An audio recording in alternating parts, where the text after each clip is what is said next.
He confessed to a crime in prison, but what he said was impossible. Subscribe before the lights go out, because once this story begins, you won't sleep until you know the truth. That was the last line Detective Mara Quinn remembered hearing from the prison's security chief before she stepped through the metal doors and into the echoing labyrinth of Grayford State Penitentiary. Inside, the air felt stale, heavy, like the walls had absorbed years of secrets that nobody dared speak out loud. She hadn't come for a routine inquiry. She'd been called because an inmate, Elias Vayne, a quiet, unremarkable man serving 12 years for burglary, had just confessed to a murder that happened 2 nights ago. A murder miles away from the prison. A murder committed while Elias was locked in a cell that hadn't been opened once during the night. The confession made no sense. And that was exactly why Mara didn't trust it. When she entered the small interview room, Elias was already seated, hands cuffed to the metal table. He didn't look dangerous. He looked terrified. His voice trembled as he repeated the statement he had given to the guards. "I did it. I killed her. I know exactly what happened. I can give every detail you want." "But you were here," Mara said, sliding the case file across the table. "Locked inside a monitored cell block." Elias nodded slowly. "Yes. And I still did it." Mara glanced at the guards outside the window. Even they avoided eye contact, as though they were afraid to hear more. She opened the folder. The victim was a 39-year-old woman named Lila Cormack, found behind an abandoned warehouse. Signs of a struggle, and a single fingerprint on her phone. That fingerprint matched Elias. The system flagged it automatically. That's what triggered everything. Still, none of it aligned. Elias hadn't had physical contact with anyone outside the prison for nearly 6 years. "How could you have touched her phone?" Mara asked.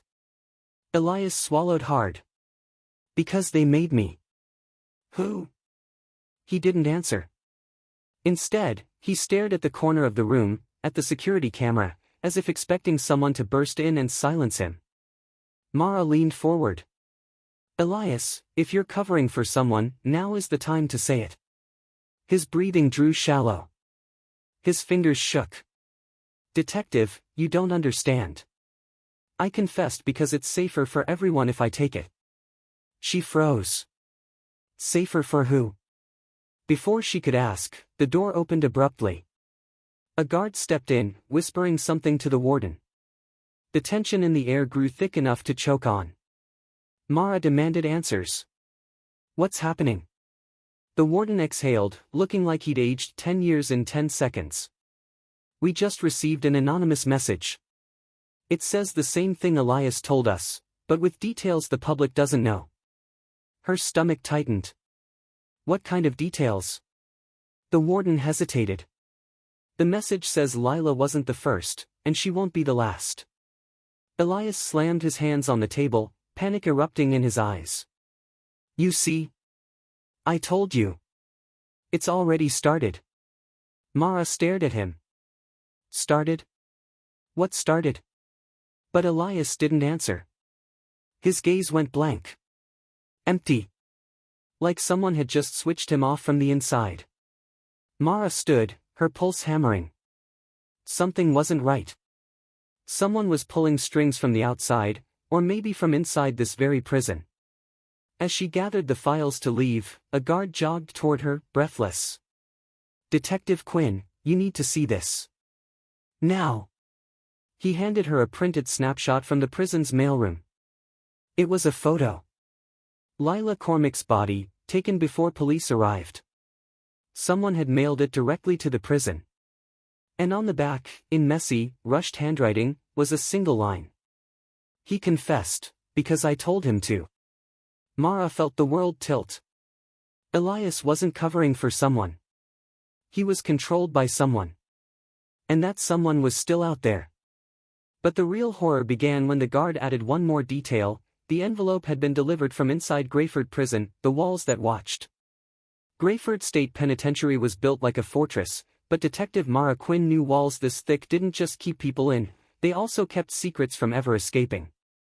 After the revelation about the envelope being mailed from inside the prison, It became clear that Elias Vayne's confession wasn't the strangest part of the case, it was only the beginning.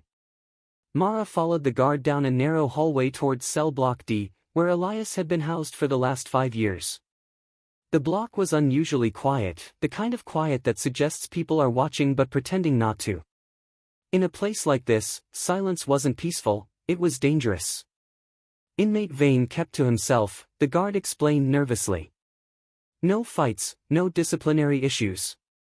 If someone pressured him into confessing, we wouldn't have noticed. Mara scanned the rows of cells. Most inmates avoided her gaze, but a few stared openly, almost expectantly, as if they already knew why she was here. Inside Elias's cell, nothing stood out at first glance. A thin mattress. A few books. A cracked mirror. But Mara noticed scratch marks on the wall near the floor, small, almost hidden. She knelt and ran a gloved hand over them. 4 straight lines. Repeated. Over and over. Dozens of them. What is this? She asked. The guard shifted uncomfortably. We think it's how he kept track of something. Days, maybe? No, Mara murmured. The scratches weren't evenly spaced. They were grouped. They were messages. But before she could decode them, a voice echoed from behind. He wasn't keeping track of days. The voice belonged to inmate Rowan Hale, a tall, sharp-eyed prisoner leaning against the bars of the opposite cell. Mara approached cautiously. Then what was he tracking? Rowan smirked. Visits. Elias hasn't had visitors in 6 years, the guard snapped. Rowan shook his head slowly. Not those kinds of visits. Mara's pulse spiked. Then what kind? Rowan leaned in, lowering his voice to a whisper that rippled with fear. The kind you don't write on paper. The kind you pray nobody sees. Elias wasn't scared of the outside world, he was scared of someone in here. Mara stepped closer. Who? Rowan exhaled shakily. People call him the broker. Doesn't matter what name you use, he's not an inmate, he's not staff, but he runs everything. Favors. Threats. Deals. If you want protection, you pay. If you want someone silenced, you pay more. Elias owed him a lot. And if Elias didn't confess? Mara asked. Rowan's voice cracked. Then someone else would have paid the price. Mara felt the cell go colder. Why confess to murder? Why Lila Cormack?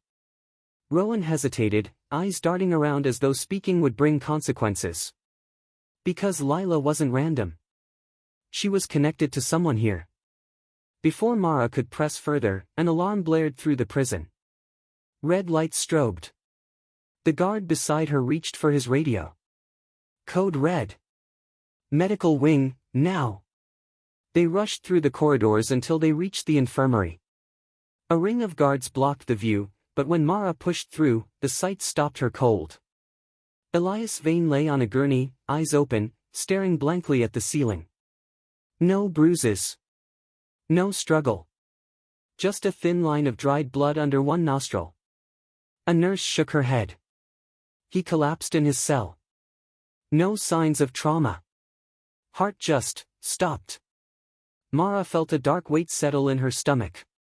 Elias was the only one who had confessed. The only one who knew why. Now he was dead. But as she leaned over his body, she saw something clenched in his fist. She pried it open carefully. It was a torn piece of his bedsheet, with one final message scratched in shaky handwriting. Don't trust the cameras. Mara straightened, realization hitting her like a blow. The broker didn't need weapons. He didn't need access codes. He already controlled the one thing Grayford had more of than anything else. Eyes everywhere. And someone inside the prison had used those eyes to watch Elias die. The man who was never there.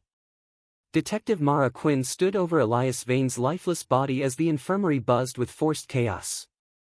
Guards whispered. Nurses pretended not to look terrified. The warden stood in the corner wringing his hands like a man who had just realized the walls around him were alive. Elias's final message, "Don't trust the cameras," burned in Mara's mind.